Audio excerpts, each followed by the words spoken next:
Hey, it's Tanya Summerton again, and this is divorce hack number 5, and we're going to talk about banking. Now, you wouldn't think that this one would be so difficult, but it can be at times.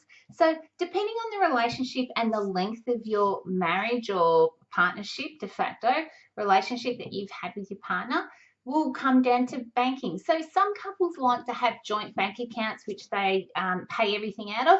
Others may have two separate bank accounts and they've always kept everything separate.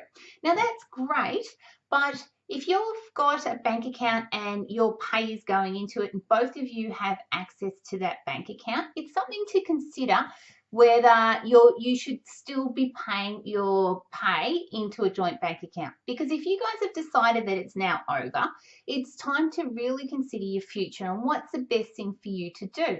And the best thing for you might be to start your own account. Now, I'm not saying that you still don't pay joint bills, because if that's an agreement that you've both made, you still maybe put that money into that joint bank account, but you should be considering starting afresh and getting all of your pay, or whatever the case may be. If it's child support or spousal support, you might want to get it paid into a bank account that your spouse or your ex-partner knows nothing about. So starting afresh and making sure that only you have access to that bank account, because it can make a big difference. We've had incidents where people have been paying both their wages into an account, and before you know it, someone's come along and taken all the money out and said, look, I need to buy X, or I need to buy something else, or it could even be, oh, my car's broken down and there's 20,000 sitting in there, I'm going to take it out and buy a car. So you might think that this is an odd thing to do, and these people probably did think so as well, but it has happened. So this is all about risk mitigation and making sure that you protect yourself for the future.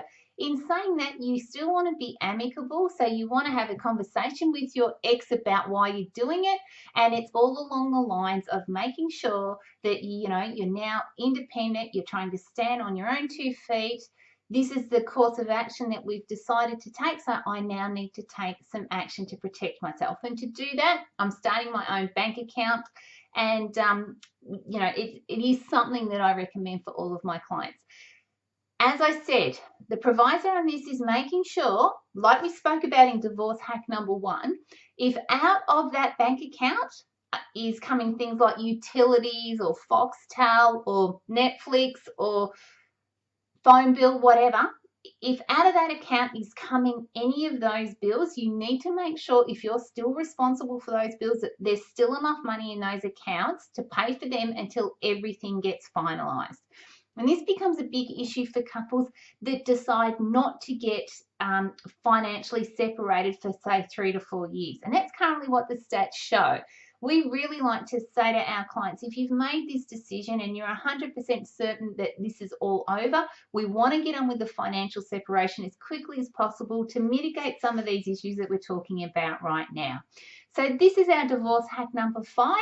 Make sure that you have your own bank account.